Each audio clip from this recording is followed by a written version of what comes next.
नमस्कार. स्मार्ट गृहिणींसाठी smart kitchen tips. Tip number 1. Sabudana vada तेलात फुटत असेल तर त्या मिश्रणात उकडलेले बटाटे व भगर पीठ घाला. यामुळे वडे तेलात फुटणार नाहीत आणि कुरकुरीत सुद्धा होतील. Tip number 2. सीताफळाचा गर काढण्यासाठी पुरणाची चाळण वापरावी. त्यामुळे गर पटकन काढून होतो. Tip number 3. सांबार बनवताना शेवग्याच्या शेंगा वेगळ्या शिजवाव्यात. त्यात मीठ आणि थोडासा गूळ घालून शिजवावा. असे केल्यास शेंगा प्रमाणात शिजतात आणि चवही छान येते. सांबारमध्ये घालण्यासाठी शेवग्याच्या शेंगा बोटाच्या 2 पेरा इतक्या ठेवाव्यात. Tip number 4. मेदूवडा किंवा दहीवडे बनवताना उडदाची पेस्ट चांगली फेटून घ्यावी. त्यामुळे दहीवडे छान हलके आणि स्पंजी होतात. Tip number 5. सकाळचा नाश्ता न केल्याने वजन वाढते, तसेच डायबिटीज होण्याचा धोका वाढतो. त्यामुळे सकाळचा नाश्ता अगदी नक्की करा. Tip number 6.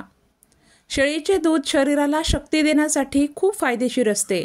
त्यामुळे शक्य असेल तर दररोज शेळीच्या दुधाचे सेवन करा. Tip number 7. दातांना कीड लागली असेल किंवा दाढ दुखत असेल, तसेच हिरड्या सुजल्या असतील आणि थंड गरम पदार्थ खाल्ल्याने दातातून सनक जात असेल तर हा उपाय एक वेळ अवश्य करा. त्यासाठी कच्च्या केळीची साल वाळवून त्याची राख बनवून ठेवा आणि दुखणाऱ्या दातांवर 1 चिमूटभर ही पावडर ठेवा व 5-6 मिनिटांनी धुवून टाका. असे 3 ते 4 दिवस करा. यामुळे दातदुखी बरी होईल.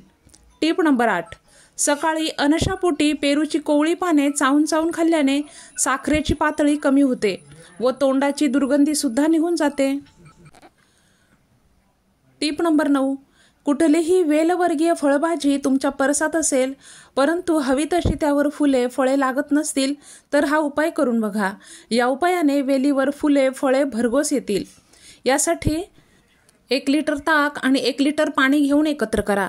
या पाण्यात पाव चमचा काळे मीठ घालून छान मिक्स करा आणि झाकून सावलीतच 4 दिवस तसेच ठेवा. 4 दिवसानंतर या पाण्यात पुन्हा 4 लिटर पाणी घालून झाडांच्या अगदी मुळाशी न घालता थोडे अंतर ठेवून गोलाकार असे घालावे. असे 20 ते 25 दिवसातून एकदा केल्यास तुम्हाला भरगच्च फुले फळे वेलीवर लटकलेली दिसतील. घोसाळी, दोडकी, कारली, दुधी अशा कुठल्याही वेलींसाठी हे करू शकता. Tip number 10.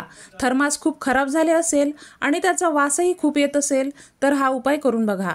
माचिसच्या 3-4 काड्या एकत्र करून पेटवा आणि पटकन या थर्मासमध्ये टाका आणि वर झाकण लावा. 10 सेकंदानंतर थर्मास उघडा. थर्मासमधून अजिबात वास येत नाही आणि न घासता थर्मास स्वच्छ होते. Tip number 11. वारंवार युरिन इन्फेक्शन होत असेल आणि लघवीला जळजळ सुद्धा होत असेल, शिवाय वजन वाढत असेल तर बोराची मूठभर पाने स्वच्छ धुवून संध्याकाळी भिजत घाला. सकाळीच उठल्यावर हे पाणी गाळून प्या. वरील सर्व त्रास दूर होतील. यासाठी 2 महिने हा उपाय दररोज करा. Tip number 12. टाचदुखी असेल, सकाळीच उठल्यावर उभे राहताना त्रास होत असेल तर हा उपाय करून बघा.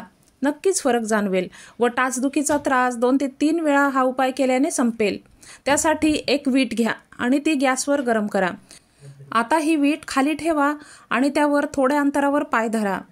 ही वीट अगदी लालसर तापली गेली पाहिजे. पाय जमेल तसा थोडे अंतर ठेवून शेकवला पाहिजे. त्यावर टेकवू नये.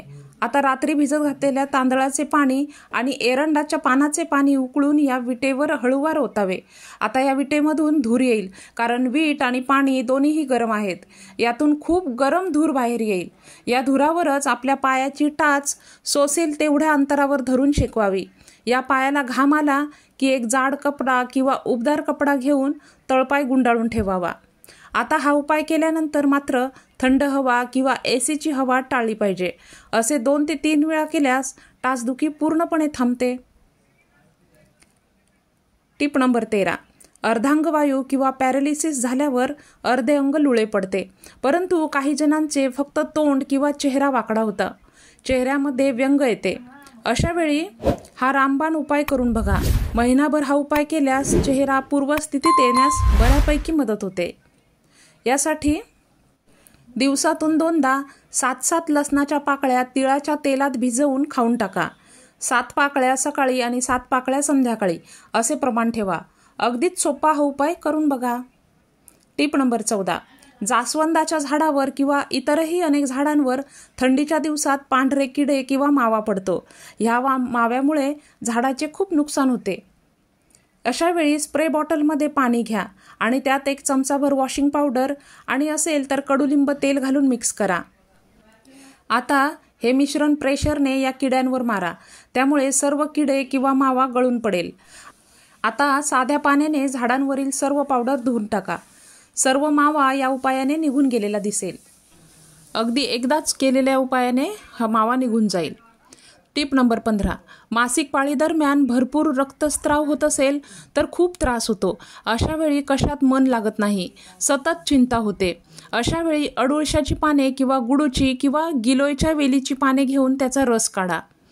1 चमचाभर रसात भाताची पेज आणि खडीसाखर मिसळून पिल्यास बराच आराम मिळतो. 24 तासातच फरक जाणवेल. ही पाने न मिळाल्यास याची पावडरसुद्धा बाजारात मिळते. ही पावडर 5 ग्रॅम आपण वापरू शकतो. टिप नंबर 16, केस पांढरे होत असतील तर कढीपत्त्याची पेस्ट दह्यात मिक्स करून केसांच्या मुळांना काही वेळ लावून ठेवल्यास पांढरे केस काळे होण्यास मदत मिळते. टिप नंबर 17, दररोज झोपताना 2 ते 3 थेंब बदामाचे तेल चेहऱ्यावर लावल्यास चेहरा उजळतो आणि चेहऱ्यावर एक छान चमक येते. टिप नंबर 18, रोज सकाळी उपाशी पोटी पपई खाल्ल्याने कोलेस्ट्रॉल कमी होते, ब्लड प्रेशर नियंत्रणात राहते. तसेच चेहऱ्यावरील पिंपल्स, सुरकुत्या आणि डाग या समस्या दूर राहतात. टिप नंबर 19, थंडीच्या दिवसात अजून एक समस्या म्हणजे भूक न लागणे. भूक लागत नसल्यास 1 पिकलेला पेरू घेऊन त्यावर काळे मीठ टाकून खाल्ल्यास कडकडून भूक लागते. टिप नंबर 20, चेहऱ्यावर पिकलेल्या केळ्याने मालिश केल्यास चेहऱ्यावरील खड्डे नाहीसे होतात. त्यासाठी पिकलेल्या केळ्यात दही मिसळून चेहऱ्यावर लावा व थोड्या वेळानंतर धुवून टाका. या होत्या आजच्या टिप्स. आजच्या टिप्स तुम्हाला आवडल्या असतील तर व्हिडिओला नक्कीच लाईक करा आणि व्हिडिओ जास्तीत जास्त इतरांसोबत शेअरसुद्धा करा. अशाच नवनवीन टिप्स हव्या असतील आणि चॅनलला सबस्क्राईब केलं नसेल तर चॅनलला सबस्क्राईब करून ठेवा. शेजारील बेल आयकॉनसुद्धा प्रेस करा, म्हणजे येणाऱ्या नवीन व्हिडिओचं नोटिफिकेशन ताबडतोब तुमच्यापर्यंत पोहोचेल. पुन्हा भेटूयात. धन्यवाद.